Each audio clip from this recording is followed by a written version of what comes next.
రోజూ మన ముందు ఒక ప్రశ్న ఉంటుంది. ట్యాప్ వాటర్ తాగాలా లేక బాటిల్ వాటర్ కొనాలా? అసలు ఈ రెండింటికి తేడా ఏంటి? మనం దేనికి డబ్బులు పెడుతున్నాం? ఈరోజు దాని గురించే వివరంగా తెలుసుకుందాం. ముందుగా ఈ నంబర్ చూడండి, 2000 రెట్లు. అవును, మీరు విన్నది కరెక్టే. బాటిల్ వాటర్ ట్యాప్ వాటర్ కన్నా సుమారుగా 2000 రెట్లు ఎక్కువ ఖరీదు. ఎంత పెద్ద తేడా కదా! అంత భారీ తేడా ఉన్నప్పుడు మరి మనం ఇంత డబ్బు దేనికి పెడుతున్నట్టు? కేవలం నీళ్ల కోసమేనా, లేకపోతే ఇంకేమైనా ఉందా? రండి, ఈ ప్రశ్నకు సమాధానం వెతుకుదాం. సరే, ఇప్పుడు ఈ బాటిల్ వాటర్ ఇండస్ట్రీ ఎంత పెద్దదో ఓసారి చూద్దాం.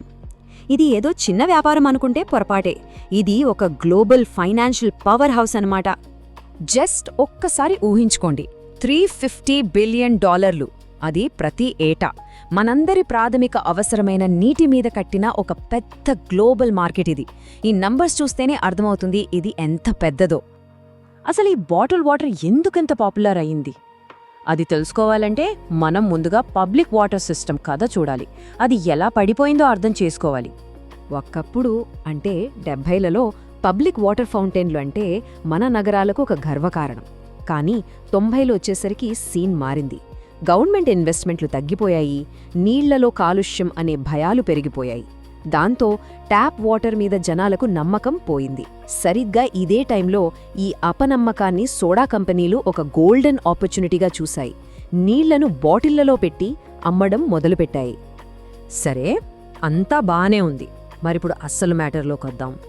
ఈ కంపెనీలు మనకు నిజంగా ఏమమ్ముతున్నాయి, ఆ బాటిల్ లేబుల్ వెనుకున్న నిజమేంటో ఒకసారి చూద్దాం పదండి.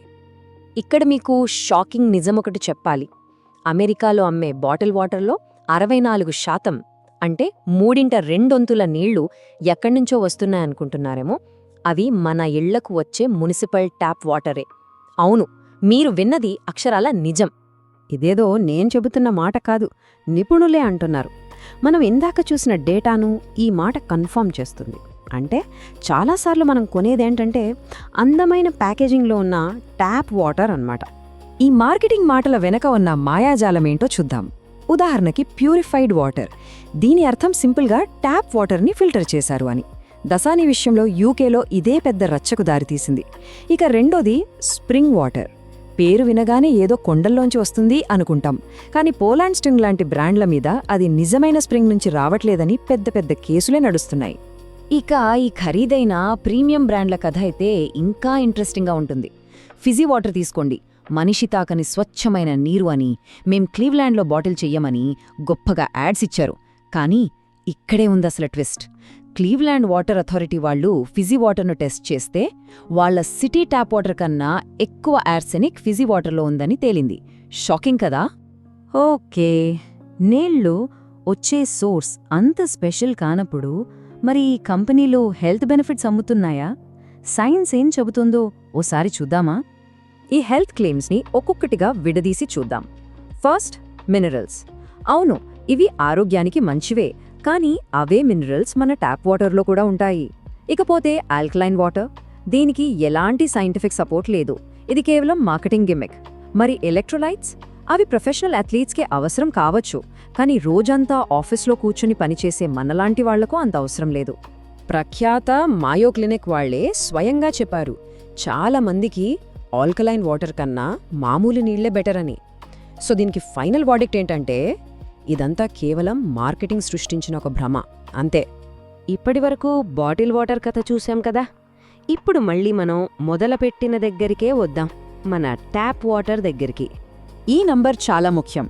యునైటెడ్ స్టేట్స్లో 90% పైగా municipal water systems legal health and safety స్టాండర్డ్స్ని ఫాలో అవుతున్నాయి. సింపుల్గా చెప్పాలంటే చాలా వరకు ట్యాప్ వాటర్ తాగడానికి 100% సురక్షితమైనదే.